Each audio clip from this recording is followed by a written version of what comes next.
Salut à tous, c'est Gladys, j'espère que vous allez bien. Aujourd'hui, je vous retrouve dans une nouvelle vidéo pour vous faire un book haul et ce sera le book haul du mois d'août et du mois de septembre puisque j'avais assez peu acheté de livres en août, donc je me suis dit que j'allais regrouper les deux mois ensemble, surtout que je savais d'avance qu'au cours du mois de septembre, j'allais très peu acheter de livres également puisque au moment où vous verrez cette vidéo, mon anniversaire sera passé puisque c'était le 1er octobre et clairement, j'allais pas acheter des livres juste avant mon anniversaire dans le risque d'acheter mon cadeau. Ça m'est déjà arrivé, c'est pour ça que je le dis, ça m'est déjà arrivé d'acheter mon cadeau d'anniversaire et j'ai pas retenu la leçon, ça m'est déjà arrivé aussi d'acheter mon cadeau de Noël. À un moment donné, faut arrêter. Donc voilà, j'ai pas acheté de livres depuis le 15 septembre, j'ai très peu acheté de livres en septembre finalement et en fait j'ai surtout reçu des services presse après cette date. Bref, j'ai quand même 12 livres à vous présenter ici, donc cette vidéo sera quand même assez conséquente malgré tout et j'espère que ça vous plaira. On va commencer tout de suite par les mangas et ensuite je vous parlerai des romans. Concernant les mangas, le premier d'entre eux que j'ai acheté c'est A Sign of Affection, le tome 3 de Sumori Shita. C'est un livre que j'avais vraiment envie d'acheter et j'attends impatiemment le tome 4 puisque je suis à jour dans cette série, oui. Alors c'est beaucoup plus facile d'être à jour dans une série de mangas lorsqu'on les lit au fur et à mesure des parutions que lorsque l'on se lance dans une série alors qu'il y a déjà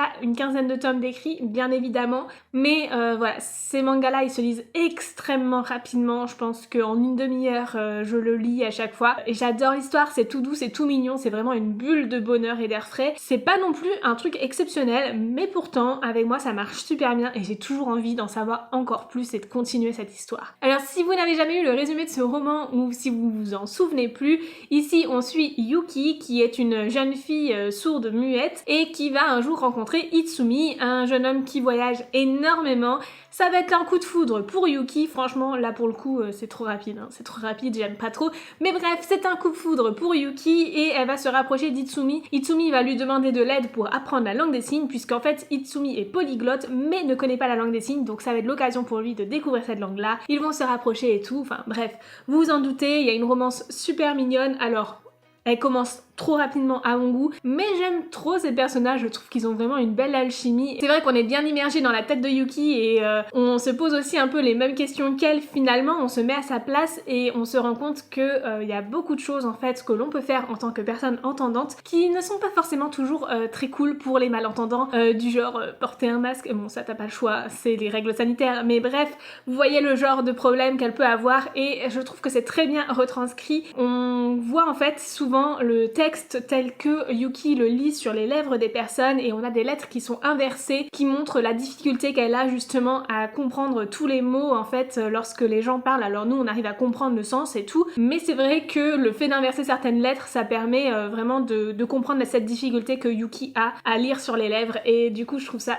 vraiment trop mignon, trop adorable et c'est toujours une bulle de bonheur en fait de plonger dans cette histoire même si ce sont pas des coups de cœur parce que je trouve que c'est pas assez approfondi, j'aime beaucoup.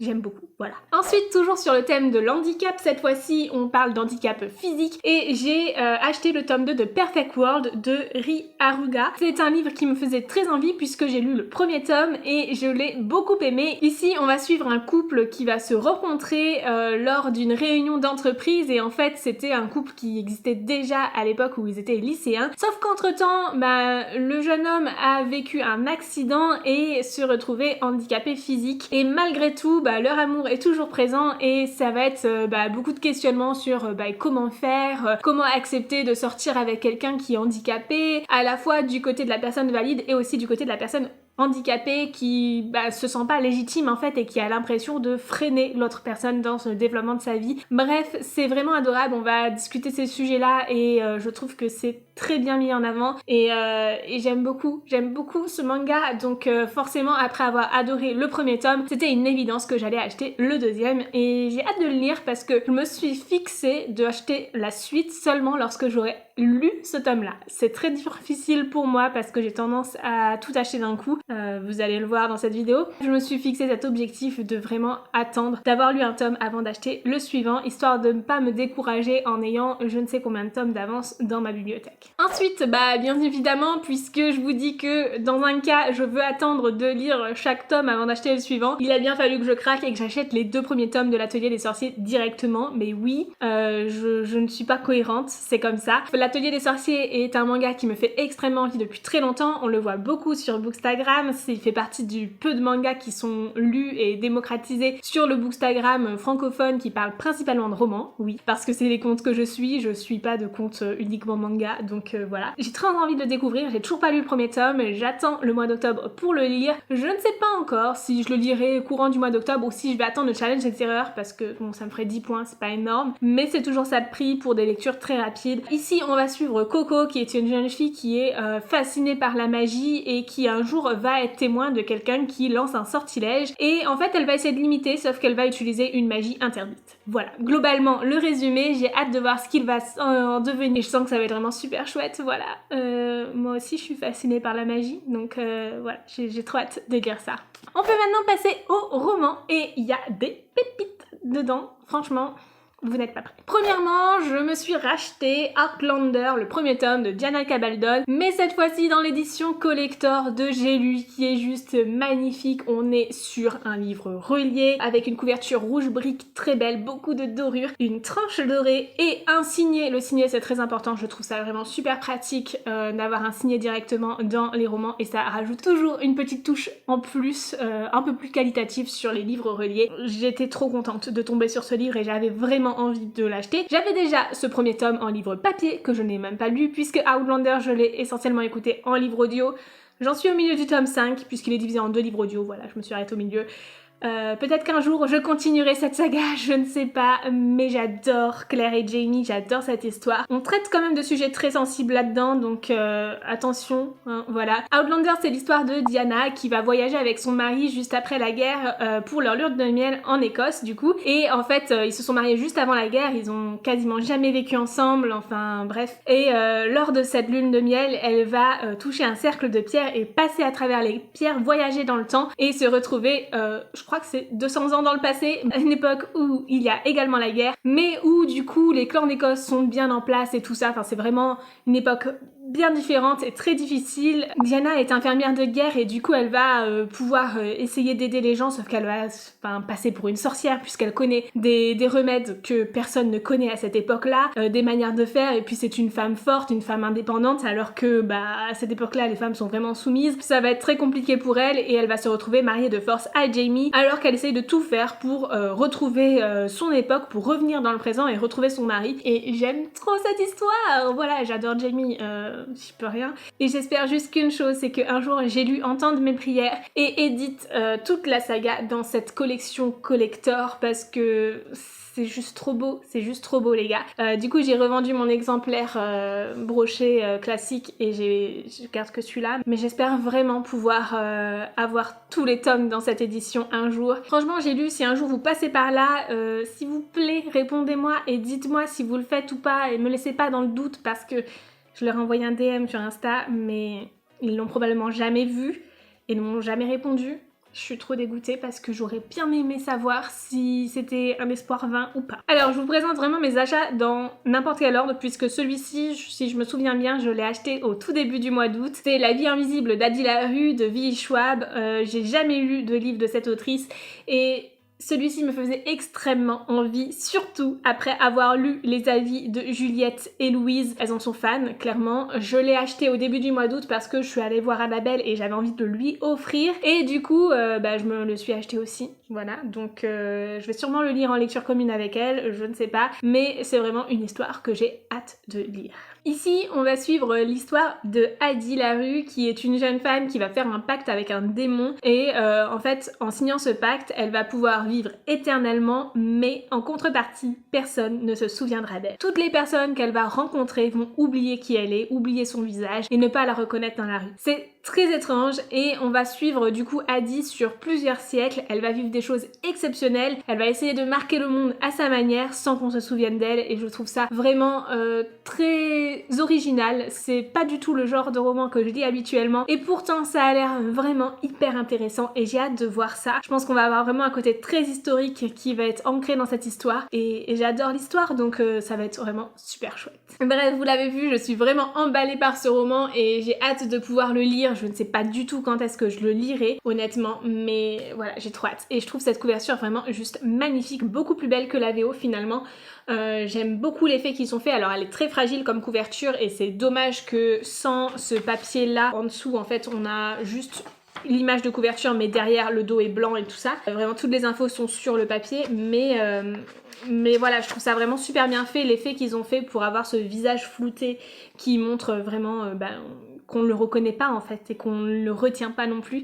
Je trouve que ça c'est vraiment parlant avec le roman et ça colle très très bien au thème de l'histoire. Et un autre de mes achats qui n'a pas sa jaquette d'ailleurs, il s'agit de l'or de Alexandra Bracken que j'ai acheté donc chez De Saxus en relié, je l'avais précommandé, bref vous l'avez vu partout. Alors ici on va suivre un mélange de mythologie grecque et de l'époque actuelle puisqu'on est dans une histoire qui se situe à New York à l'heure actuelle où il y a un jeu qui est organisé tous les 7 ans par les dieux grecs et 9 dieux grecs doivent retourner sur Terre sous forme de mortels pendant une semaine et quiconque tuera un de ces dieux obtiendra ses pouvoirs mortels. On va suivre Laure dont les parents ont été tués dans un jeu de ce type-là et qui justement fait tout pour se tenir à l'écart de ça. Sauf qu'elle va être pourchassée par plusieurs personnes et en particulier Athéna, la déesse qui va tout faire pour s'approcher de Laure parce qu'elle est grièvement blessée. Et donc Laure et Athéna vont passer à un pacte qui va peut-être permettre de combattre, enfin en tout cas de stopper l'essor du nouveau dieu qui va avoir un pouvoir qui pourrait détruire toute l'humanité. J'ai hâte de voir ce qu'il en retourne de cette histoire, franchement je sens que ça va être vraiment super chouette et voilà, j'ai trop hâte de me pencher dessus, mais honnêtement avec la hype qu'il y a autour de tous les livres de De Saxus, en général, je préfère attendre avant de me lancer dedans ou alors le lire vraiment avant même qu'il sorte limite parce que j'aime pas le lire en même temps que tout le monde. J'ai l'impression que du coup mon avis est noyé parmi ceux des autres et surtout que j'arrive pas à faire la part des choses entre ce que je pense réellement et ce que je lis à longueur de journée sur les réseaux sociaux. Du coup honnêtement, quand je vois des avis sur des livres de De Saxus que je n'ai pas encore lus, j'ai tendance à ne même pas les lire, à les passer très vite fait parce que j'ai trop peur de changer mon avis. C'est valable pour beaucoup d'autres livres, mais c'est vrai que ceux-ci sont vraiment énormément mis en avant et je peux comprendre parce qu'ils sont beaux, mais quand même, il y a de très belles pépites chez d'autres maisons d'édition aussi, mais c'est vrai que moi quand je vois toujours le même livre partout, ça a tendance à me freiner dans ma lecture plutôt qu'autre chose. En parlant de ça, j'ai reçu en service presse My Dear Fucking Prince de Casey McQuiston qui est publié chez Lumen et oui, tout le monde en parle partout, mais alors j'étais impatiente de recevoir ce service presse et je l'ai commencé quasiment tout de suite après l'avoir reçu. J'étais trop impatiente de le lire parce que c'est un livre qui me faisait déjà extrêmement envie en VO, mais que je n'osais pas lire parce qu'il y a beaucoup de politique dans cette histoire et que j'avais peur de ne pas tout comprendre. Effectivement, pour l'avoir lu un petit peu sur liseuse en anglais, il y a des choses que je n'ai pas compris en termes de politique en anglais. En français, c'est beaucoup plus simple tout de suite. Et pour vous faire le résumé, ici, on se situe dans un monde alternatif au nôtre où on va suivre l'histoire d'Alex, le fils de la présidente des États-Unis, donc qui est présidente à la place de Trump en fait globalement par rapport à notre monde réel. Et en fait Alex est l'ennemi juré de Henri, le prince de Grande-Bretagne. Prince Harry, voilà, hein. Cette fois-ci c'est Henri, hein, c'est pas la même personne, mais globalement c'est très inspiré. Sauf que voilà, Alex et Henri sont ennemis jurés sans raison vraiment fondée et un jour leur mésentente va faire la une des journaux et ça va être vraiment un bad buzz monstrueux. Et du coup, pour pallier ça et étouffer cette affaire qui arrive juste avant les réélections présidentielles des États-Unis et qui n'est pas terrible non plus pour l'image de la cour anglaise, Alex et Henri vont devoir passer du temps ensemble et faire semblant d'être les meilleurs amis du monde. Sauf que tout va pas se passer comme prévu et ils vont tomber amoureux l'un de l'autre. Et vous vous en doutez, avoir un couple gay à la tête des plus grosses nations du monde, ça va être très compliqué à gérer. Ici, on va parler beaucoup de diversité, que ce soit de la diversité d'orientation sexuelle, puisque on a vraiment de la représentation sur tout le spectre de la communauté LGBTQIA+. Il y a aussi des personnages hétérosexuels et ça je trouve ça chouette parce que lorsqu'on a des histoires qui vont parler de bisexualité ou d'homosexualité, ben souvent en fait on oublie que dans la population il y a aussi des personnes hétéros et là on a vraiment un spectre qui montre un petit peu tous ces aspects là et qui est plutôt bien représentatif en fait de la société telle qu'elle est. Et on a aussi de la diversité ethnique et ça je trouve ça vraiment super chouette aussi parce que c'est vrai qu'on a tendance à avoir toujours des romans avec des personnages principaux blancs et c'est vrai que bah moi personnellement je me reconnais dans ce type de personnes, mais je sais que certains d'entre vous bah ne sont pas blancs comme moi et ne se reconnaissent pas spécialement toujours dans ce type de personnage, donc je trouve ça vraiment plutôt chouette et puis ça change du type de lecture que l'on peut faire habituellement. Clairement je vous recommande cette histoire si vous cherchez une romance YA contemporaine avec de la diversité. Vous serez vraiment servis. J'ai adoré cette histoire, j'ai beaucoup ri, c'était vraiment super chouette et je vous le recommande vraiment vivement parce que je l'ai adoré, voilà. Le deuxième service presse que j'ai reçu ce mois-ci, c'est La Malédiction de Highmoor de Erin et Craig qui est paru chez Casterman et que je n'ai pas encore lu. Ici, on retrouve globalement une réécriture du bal des 12 princesses des frères Grimm, en tout cas c'est très inspiré de cette écriture-là. Ici, on va suivre une histoire qui se passe dans un manoir perdu au milieu de l'océan et dans lequel donc le duc a perdu 4 de ses filles. L'une d'entre elles, Annalay, ne croit pas du tout à la malédiction possible autour de ses sœurs et va tout faire pour enquêter et comprendre ce qu'il se passe et ce qui s'est passé. Et en enquêtant sur la disparition de sa sœur, Annalay va tomber sur une faille dans une falaise qui va l'emmener dans un univers parallèle où des balles hypnotiques ont lieu à longueur de journée. C'est vraiment un endroit qui fait oublier clairement toutes les préoccupations des jeunes princesses et elles se retrouvent vraiment hypnotisées, envoûtées dans ces balles-là. Et finalement, ce serait peut-être ça, la malédiction de Highmoor. Et comment va-t-elle faire pour s'échapper de ça et retrouver sa vie telle qu'elle était avant? Voilà, j'ai hâte de découvrir ça. C'est vraiment un roman un petit peu sombre, parfait pour la période automnale, donc je pense que je le lirai en octobre. Enfin, il y a tellement de livres que j'ai envie de lire en octobre que clairement je pourrais pas tout lire, mais j'aimerais bien le lire en octobre. Et pour finir cette vidéo, j'ai également reçu donc ma précommande des 3 tomes de From Lananash de Jennifer Lamanchoate dans l'édition collector Fairy Loot que j'avais précommandé en mars. Donc ça commence à faire un petit peu long et je vous en montre que un ici parce que clairement c'est un peu compliqué de porter les 3 d'un coup. Je vous les ai présentés dans mon dernier unboxing, donc je vous invite à aller le voir dans le petit si jamais ça vous intéresse. Et vraiment, c'est trop bien. J'ai commencé à lire le premier tome mais j'en suis trop fan. Je suis trop contente d'aimer autant cette histoire. Ici, c'est l'histoire de Poppy, une maiden, donc une jeune femme qui doit rester pure, qui doit rester voilée puisqu'elle est choisie par les dieux pour effectuer l'ascension. Elle va être donnée aux dieux en offrande et il faut qu'elle soit pure, vierge, etc. Et donc pour cela, personne ne doit la regarder, la toucher ou lui adresser la parole. Elle vit voilée, vraiment surprotégée, à l'abri de tous et du coup un jour en fait elle va s'échapper de l'endroit où elle vit, elle va aller découvrir d'autres choses, des plaisirs de la vie et elle va surtout embrasser le fameux Hawke. C'est pas sans compter sur le fait que Hawke va devenir son garde du corps quelques temps plus tard et ça risque d'être un petit peu compliqué de vivre avec ça, surtout qu'en plus de ça il se passe des choses vraiment horribles où un personnage maléfique va essayer de s'en prendre à ses proches, sauf qu'elle n'est pas censée s'attacher à d'autres personnes et malgré tout Poppy est une femme forte, une femme battante et surtout une femme qui voilà s'est attachée aux personnes qui l'entourent et va tout faire pour leur sauver la vie. J'ai hâte de voir comment va se dérouler la suite de cette histoire. Pour l'instant j'en ai lu un tiers et j'adore vraiment ma lecture en cours et j'ai hâte de pouvoir lire la suite parce que franchement j'aime énormément le personnage de Poppy et je peux vous dire que Hawke me fait bien craquer comme beaucoup des personnages masculins de Jennifer Lamanchoate. Donc voilà pour From Lananash, il sera très bientôt traduit en français si jamais vous voulez le lire en français. Il sortira à la fin du mois d'octobre je crois, donc ça arrivera très bientôt. Et voilà, c'est tout pour ce book haul. J'espère que cette vidéo vous aura plu, vous aura permis de découvrir certains livres. Moi personnellement j'ai très envie de tous les lire mais je sais que je peux pas tous les lire tout de suite. C'est le problème toujours. Bref, sur ce, je vous souhaite d'excellentes lectures. N'hésitez pas à me dire dans les commentaires ce que vous avez acheté dernièrement et qui vous fait très envie aussi. Et je vous dis à très bientôt dans une nouvelle vidéo. Ciao!